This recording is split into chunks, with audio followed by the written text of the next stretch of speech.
Bonjour, alors quelques petites nouvelles suite à mon pitch lors du Pitch and Give à tous les donateurs que je remercie encore. Donc on est ici sur le terrain en Guinée.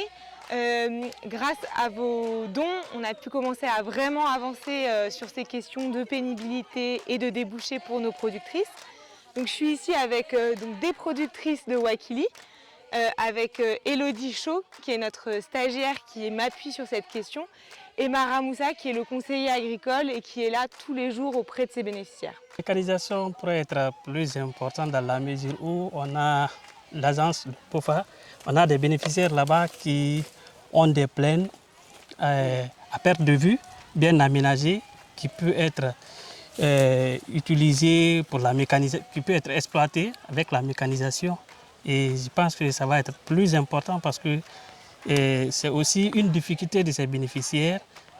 Dans cette zone, ils peuvent décaisser, prendre le crédit, mais la disponibilité des machines fait défaut. C'est ce qui fait que des fois, ils retardent dans l'exécution, la réalisation de leur activité et du coup, ils sortent dans le calendrier agricole. Et une fois dehors du calendrier agricole, alors ça peut engendrer d'autres difficultés, surtout la perte de production due à la sécheresse. Donc la principale difficulté des producteurs ici, c'est d'avoir accès à du labour mécanisé. Le labour, il est nécessaire quand on est dans une plaine risicole parce que le travail du sol doit se faire avec beaucoup d'eau, donc on ne peut pas le faire manuellement. Et ici, à cause des maladies du bétail, on ne peut pas non plus le faire avec des animaux de trait. Donc on a besoin de labour mécanisé. Et pour ça, il y a quelques tracteurs dans la zone, mais ils ne sont pas assez nombreux. Et donc, les producteurs décalent parfois leur production et jusqu'à des périodes qui ne sont pas propices puisqu'ils n'ont pas pu avoir le labour à temps. Pareil, les producteurs ici, ils n'ont pas accès à des intrants. Les seuls magasins qui vendent des intrants sont à Conakry ou à Bofa, soit à plus de 100 ou 200 km d'ici, ce qui fait un aller-retour qui leur prend beaucoup de temps et qui leur coûte très cher.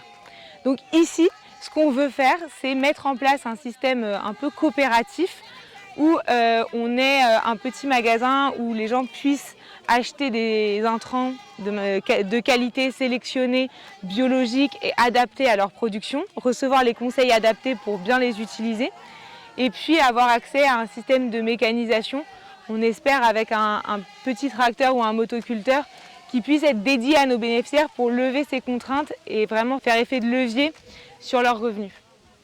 Donc dans les autres pays, on avance aussi, nos équipes testent des choses, par exemple des motopompes, les motopompes solaires sont en fonctionnement en ce moment au Burkina Faso, on travaille sur un mécanisme de mise en relation sur le Niébé. Au Togo, on continue les avancées avec la production de compost et de pesticides naturels avec des petites unités locales. Et ici en Guinée, voilà, ça y est, on est prêt normalement en septembre à lancer un pilote pour la campagne maraîchère qui débutera en septembre